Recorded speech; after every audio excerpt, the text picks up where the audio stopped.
வணக்கம். சிவன் மாந்திரீகம். இந்த சிவன் மாந்திரீக சேனலில் மர்ம மாந்திரீக பூஜை ரகசியத்தை பற்றி ஒரு பதிவை பார்க்கலாம். மர்ம மாந்திரீக பூஜைன்னா என்ன, மர்ம பூஜை மாந்திரீக ரகசியம் என்ன, மர்மமாக செய்து ஒருவரை அழிக்கிறதுக்காக செய்யக்கூடியது தான் மர்ம மாந்திரீக பூஜை ரகசியம்.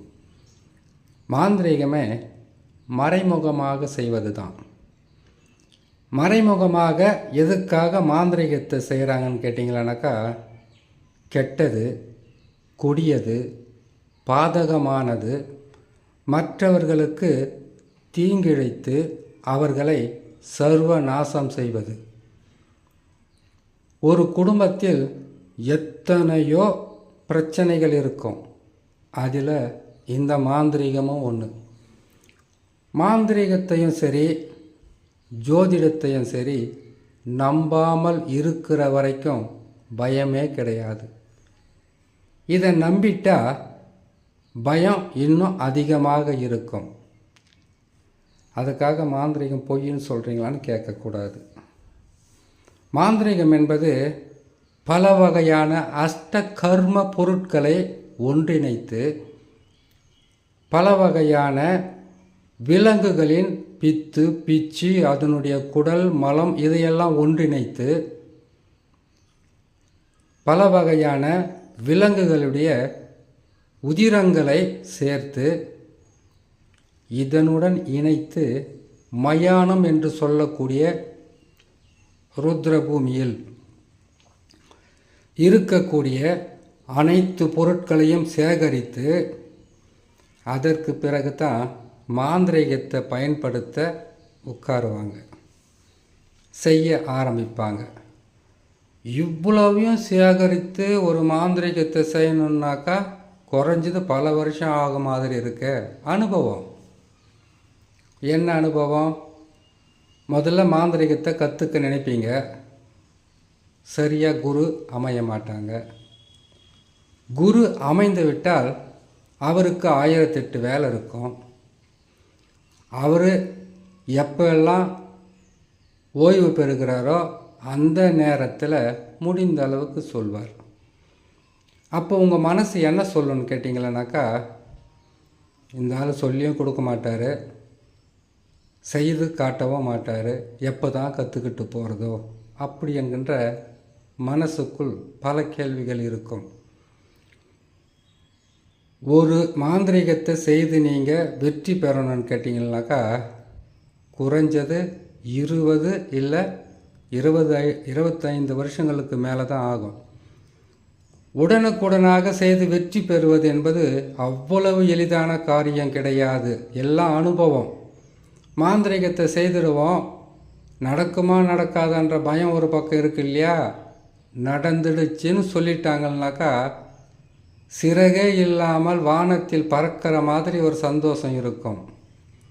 நடக்காமல் போயிட்டா என்ன சொல்ல போகிறாங்களோ என்கின்ற பயம் இருக்கும். அதனால்தான் அஷ்ட கர்மத்தில் எந்திரம், மந்திரம், கரு மாந்திரிகம், உரு மாந்திரிகம், மூலிகையில் இருக்கக்கூடிய பல வகையான மை, அஞ்சனம் இது எல்லாமே சேர்த்துக்கிட்டு அதுக்கு பிறகு தன்னைத்தானே காப்பாற்றிக்கிறதுக்கு உண்டான அனைத்து வகையான மந்திரங்களையும் திசைக்கட்டு, எல்லைக்கட்டு, குலதெய்வ பூஜை இது எல்லாமே செய்து அதுக்கு பிறகு தனக்குத்தானே ஒரு தெய்வத்தை நிர்ணயித்து அதுக்கு பிறகு அந்த தெய்வத்தினுடைய சிலையோ அல்லது அதனுடைய உருவப்படத்தையோ வீட்டில் வச்சு அதுக்கு பூஜை புனஸ்காரம் செய்து அதுக்கு பிறகு கேட்டிங்கன்னா 48 மண்டலம் 48 வாரம் ஒரு மாந்திரீகத்தை கற்று அஷ்ட கர்மத்தில் வசிய மோகன ஸ்தம்பன பேதன வித்வேஷன ஆகர்ஷண மாரணம் என்று சொல்லக்கூடிய 8 வகையான மாந்திரிகத்தையும் பயன்படுத்தி அதில் வெற்றி பெறுவது என்பது 100% சொல்ல முடியாது.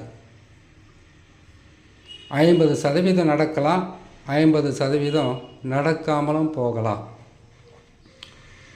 இந்த மறைமுக மாந்திரீக ரகசியம் என்பது கேட்டிங்கனாக்கா, உங்களுடைய குலதெய்வம், இஷ்ட தெய்வம், அவங்களுடைய துணையுடன் குரு குருவினுடைய ஆசீர்வாதத்துடன் நீங்கள் கற்றுக்கிட்டு சில காலம் அவங்கக்கிட்ட இருந்து அவங்களுக்கு பணிவிடைய செய்து அவங்க மூலியமாக வரக்கூடிய ஆட்களுக்கு பழக்கமாகி அதிலிருந்து கொஞ்சம் கொஞ்சமாக விலகி வந்து நீங்கள் ஒரு ஆலயமோ கோயிலோ கட்டி அதுக்கு பிறகு உருவாகிறது தான் வாழ்க்கையில் உங்களுக்கு 55-60 வயது ஆனதுக்கு பிறகு தான் இதையெல்லாம் சரியாகும். இளம் வயதிலே வெற்றி பெற்றுடுறாங்களா அதெல்லாம் கேட்டிங்கனாக்கா அவங்க கடவுள் அவங்களுக்கு கொடுத்த அனுக்கிரகம். சரி, இந்த மறைமுகமாக மர்ம மாந்திரீக பூஜைகளை செய்கிறது எப்படின்னு கேட்டிங்கனாக்கா உங்களுக்கு பிடித்த தெய்வங்கள் இருக்கும், உங்களுடைய இஷ்ட தெய்வம்னு ஒன்று இருக்கும், இல்லை குலதெய்வமாக கூட இருக்கலாம். இப்போது முனி இருக்குது, காட்டேரி இருக்குது, அப்புறம் கேட்டிங்கன்னா காளி இருக்குது, துர்கை இருக்குது, நாகாலம்மா இருக்குது, வண்ணாரமாடன் இருக்கிறாரு, அதுக்கப்புறம் கேட்டிங்கன்னா கருப்பண்ணசாமி இருக்கிறாரு, முனீஸ்வரர் இருக்கிறாரு. இப்படி பல வகையிலும் பல தெய்வங்கள் உங்களுக்கு உங்களுடைய ஆசைக்கு கட்டுப்படணும்னு கேட்டிங்கனாக்கா அதுக்கு தான் மர்ம பூஜையை போடணும். எந்த ஒரு உயிராக இருந்தாலும் இறந்ததுக்கு பிறகு அவங்க போய் சேர்ற இடம் ருத்ரபூமி. ருத்ரபூமியில் 4 பக்கமும் 4 பக்கம் சொல்கிறேன் பாருங்கள். முதலில் ருத்ரபூமின்னாவே மயானம். மயானத்தில் எரிமேடன் ஒன்று இருக்கும், பிணத்தை எரிக்கிற இடம். அந்த இடத்துல போய் அமைதியாக அமர்ந்து பல நாட்களாக ஏன் ஒரு மண்டலம் கூட உக்காந்து உங்கள் இஷ்ட தெய்வத்தை வணங்கி சொல்லலாம். போயும் சுடுகாட்டுக்கு போக சொல்கிறேன்னு கேட்டிங்கனாக்கா மனிதங்கிட்ட வாடுறதை விட அங்கே போனவே அமைதி கிடைக்கும். எந்த ஒரு நமக்கு டென்ஷனும் இருக்காது, டிஸ்டர்பன்ஸும் இருக்காது. அங்கே போய் உட்காந்து அமைதியான இடத்தில் அமர்ந்து மந்திரங்களையும் தெய்வ சித்திகளையும் தேவதைகளை நமக்கு வசியம் செய்கிறதுக்கு உண்டான வழி அந்த இடமா தான் இருக்கும். அந்த எரிமேடையில் போய் இரவு நேரமாக இருக்கட்டும் பகல் நேரமாக இருக்கட்டும், ஐயா நான் பெண்ணுங்க, பெண் போயிட்டு மயானத்தில் போக முடியுமாட்டா, பகலில் போங்க. ஏன்னு கேட்டிங்கனாக்கா ஆத்மாக்களுக்கு பார்த்தீங்களானாக்கா வீட்டில் இருக்கிற வரைக்கும் தான் அந்த உருவத்தை சுற்றி இருக்கக்கூடிய அந்த பிணத்தை சுற்றி இருக்கக்கூடிய ஆத்மா. என்றைக்கு இடுகாட்டுக்கு போய் பிணத்தை திருப்புறாங்களோ அங்கேவே உங்கள் வீட்டை விட்டு அவங்க மறந்து அந்த இடத்துல சுற்ற ஆரம்பிப்பாங்க. நீங்கள் பூஜையாக போட்டால் தான் அங்கே வருவாங்க. இதில் குலதெய்வத்தை கட்டி வச்சு மாந்திரிகம் செய்கிறதும் இருக்குது. உங்களுடைய முன்னோர்கள் இறந்தவங்களை கூட வீட்டுக்கு வராத அளவுக்கு கட்டி வைத்து கொடூரமான மாந்திரிகம் செய்கிறதெல்லாம் இருக்குது. அதெல்லாம் ஒவ்வொரு பதிவாக போடலாம். அப்படி இருக்கும்போது இந்த மாந்திரிகத்தில் கேட்டிங்கன்னா மயானத்தில் அந்த எரி மேடையில் 4 பக்கமும் கற்பூரம் ஏற்றி அந்த கற்பூரத்துக்கு நடுவில் உட்காந்து மாந்திரிகத்தை பயன்படுத்துகிற ஒரு ரகசியம் இருக்குது பார்த்தீங்களா. அங்கே உட்காந்து செய்துட்டு மந்திர பிரயோகம் எந்திர பிரயோகம் இது எல்லாம் செய்கிறதுக்கு உண்டான நேரம் காலம் எல்லாமே அங்கேருந்து நீங்கள் மந்திரத்தை சொல்லிட்டு நிர்ணயிக்கணும். 4 திசையிலையும் அதான் கேட்டிங்கன்னா எரிமேடையில் 4 பக்கமும் கற்பூரம் ஏற்றிட்டு நடுவில் அமர்ந்து முழங்கால் படியிட்டு இல்லை ஏதாச்சும் ஒரு ஆசனம் துணியை கூட இருக்கலாம், அந்த ஆசனத்தை போட்டு அதில் உட்காந்து மனமுருகி வேண்டிக்கிட்டு நீங்கள் மந்திரங்களை சொல்லலாம், எந்திரங்களை சொல்லலாம். ஆனால் அதை சொல்லும்போது அங்கே இருக்கிற ஆத்மா உங்களை சும்மா விடாது. பல வழியிலும் உங்களுக்கு தொல்லைகளை கொடுக்கும், பயமுறுத்தும், கஷ்டத்தை கொடுக்கும். இன்னொரு முறை அந்த பக்கம் போகவே கூடாதுன்ற அளவுக்கு தொல்லைகளை கொடுக்கும். சரி, மயானத்தில் இருக்கிற ஆத்மா ருத்ரபூமியில் இருக்கிற ஆத்மா உங்களுக்கு கஷ்டத்தை கொடுக்குது, தொல்லையை கொடுக்குது, பிரச்சனையை கொடுக்குது. அப்போ ஊருக்குள்ள இருக்கிற மனுஷன் மட்டும் என்னத்தை கொடுக்குறான்?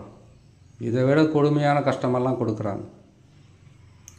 இது அங்கே போய் உட்காந்து மந்திரங்களை சொல்கிறது, குரு மந்திரம் சொல்கிறது. அதுக்கப்புறம் கேட்டிங்கன்னாக்கா உங்களுக்கு எல்லா மந்திரத்தையும் பயன்படுத்தலாம். போயும் மயானத்தில் நினைக்காதீங்க, செய்து பாருங்கள் பலன் எப்படி இருக்குன்னு. அதனால் மர்மமாக பூஜைகளை போட்டு மறைமுகமாக பூஜைகளை போட்டு மந்திரங்களை பிரயோகம் செய்து எந்திரங்களை பிரயோகம் செய்து நாம் செய்யக்கூடிய மாந்திரிகத்தில் அனைத்திலும் வெற்றி பெறணும்னு கேட்டிங்கன்னாக்கா இந்த மாதிரி கடினமான உழைப்பு இருக்கணும். ருத்ரபூமியில் இருக்கக்கூடிய மயான பூமியில் இருக்கக்கூடிய எல்லா பொருளுமே மாந்திரிகத்துக்கு பயன்படும் சொல்லியிருக்கோம். அதனால் அந்த மயானத்திலிருந்து மயானத்தில் இருந்து எந்த பொருளுமே வீட்டுக்கு எடுத்துகிட்டு போக மாட்டாங்களே அப்படின்னு கேட்டிங்கனாக்கா, மாந்திரிகத்துக்கு ருத்ரபூமி தான் தகுந்த இடம். இன்னும் இருக்குது. இப்போ கேட்டிங்கனாக்கா, ஒரு தவறான உறவு இருக்குது, பிரிக்கணும்னு என்ன பண்ணுவாங்க, இப்போல்லாம் தகடு தாயத்தில் எழுதி கொடுத்துட்றாங்க, மைய வச்சு கொடுத்துட்றாங்க. நம்மளுடைய ஒரு 50-100 ஆண்டுகளுக்கு முன்னாடி சேதங்க எப்படி செஞ்சுருக்காங்கனாக்கா, தவறான உறவுகளை பிரிக்கணுன்னாக்கா வண்ணான் துணி துவைக்கும் கல்லை பயன்படுத்தியிருக்காங்க. ஒரு ஆச்சாரி தச்சன்னு சொல்லுவாங்க, அவங்களுடைய உளியை பயன்படுத்தியிருக்காங்க. ஒரு குடும்பத்தை சர்வ நாசமாக்கணுன்னாக்கா வண்ணான் துணி வேக வைக்கிற அந்த அடுப்பை பயன்படுத்தியிருக்காங்க. ஒருவருடைய வாழ்க்கையில் பல வகையான துன்பங்களை கொடுக்கணுன்னாக்கா முக்கூட்டு வழி, அதாவது 3 வழி ஒன்றாக சேரக்கூடிய இடத்தை பயன்படுத்தியிருக்காங்க. அதுக்கப்புறம் உடம்பில் பிடித்துக்கிட்டு இருக்கக்கூடிய துஷ்ட ஆத்மா, காட்டேரி, அதுக்கப்புறம் கேட்டிங்கன்னாக்கா பிரம்ம ராட்சதம், எந்த துஷ்ட ஆத்மாக்களாக இருந்தாலும் அது விலகிறதுக்கு துர்க்கை அம்மன், காளி அம்மனுடைய அக்னி கூடத்தை முடிவு செய்திருக்காங்க. அது மட்டும் இல்லை, இன்னும் பல வழிகளில் பல வகையான மரங்கள், நிறங்கள், அதுக்கு தேவையான எந்திரம், கரு, உரு, இது எல்லாத்தையும் சேர்த்து தான் செய்திருக்காங்க. இது எல்லாம் தெரிஞ்சுக்கிட்டு அதுக்கப்புறம் தான் மாந்திரிகத்தில் போய் உட்காந்து ஒரு பயபக்தியோடு செய்யணும்னு சில விதிமுறைகள் இருக்குது.